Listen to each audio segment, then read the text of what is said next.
सबसे बड़ा तेरा दरबार है, तू ही सबका पालनहार है। तू सजा दे या माफ़ी दे प्रभु, तू ही हमारे जीवन की सरकार है। जैसे तेल समाप्त हो जाने पर दीपक बुझ जाता है, उसी प्रकार कर्म के सीन हो जाने पर भाग्य भी नष्ट हो जाता है। समय कभी एक जैसा नहीं होता, उन्हें भी रोना पड़ता है। जो बेवजह दूसरों को रुलाते हैं, कर्म की जुबान बड़ी तेज और ऊंची होती है। हर बदलाव की शुरुआत आपके साथ होती है। जया किशोरी, तुम जग के दाता हो, सबके भाग्य विधाता हो, उन पर रख। जब तक बिके न थे तब तक कोई पूछता ना था। तू सजा दे या माफ़ी दे प्रभु, तू ही हमारे जीवन की सरकार है। समय कभी एक जैसा नहीं होता, उन्हें भी रोना पड़ता है। जो बेवजह दूसरों को रुलाते हैं, मन से ज़्यादा उपजाऊ जगह कोई नहीं है। क्योंकि वहाँ जो भी कुछ बोला जाएगा, बढ़ता जरूर है, चाहे फिर वह विचार हो, नफरत हो या फिर प्यार हो। जिन्होंने आपको कष्ट दिया है, कष्ट तो उन्हें भी मिलेगा। और यदि आप भाग्यशाली हुए तो ईश्वर आपको ये देखने का अवसर भी देगा। चमत्कार उन्हीं के साथ होते हैं जिनके मन में विश्वास होता है।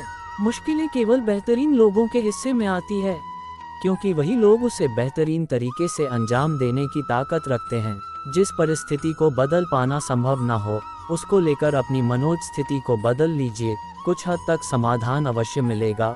अगर तुम्हारे ख्वाब बड़े हैं तो तुम्हारा संघर्ष कैसे छोटा हो सकता है।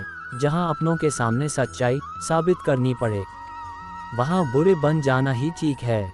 जहां अपनों के सामने सच्चाई साबित करनी पड़े, वहां बुरे बन जाना ही ठीक है। अपमान का बदला झगड़े या लड़ाई से नहीं लिया जाता, बल्कि शांति से कामयाब होकर लिया जाता है। आशा और विश्वास कभी गलत नहीं होते।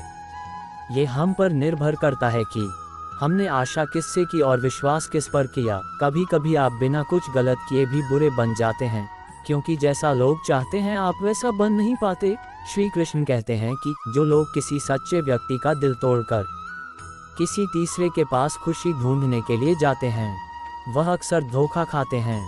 आपके हर कर्म का फल आपको किसी न किसी रूप में अवश्य प्राप्त होता है। सोच अच्छी रखो, लोग अपने आप अच्छे लगेंगे।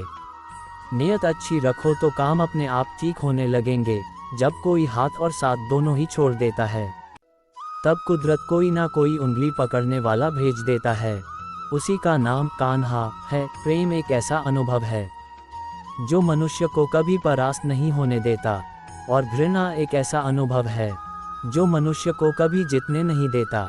प्यार या प्रेम एक ऐसा एहसास है जो किसी भी इंसान को कभी भी असफल नहीं होने देता, और अहंकार या घृणा वह एहसास है जो किसी भी इंसान को कभी भी सफल नहीं होने देता। जो मनुष्य अपने जीवन को अपने अतीत या अपने भूतकाल के भरोसे जीते हैं, उन्हें श्री कृष्ण मार्गदर्शन देते हुए कहते हैं कि मनुष्य का जीवन न तो उनके भूतकाल में है और न ही भविष्य काल में है। मनुष्य के जीवन का असली सुख उसके वर्तमान काल में ही है। इसलिए हर मनुष्य को अपने वर्तमान के जीवन का पूरा आनंद लेना चाहिए और निस्वार्थ भाव से सत्य कर्म करते रहना चाहिए।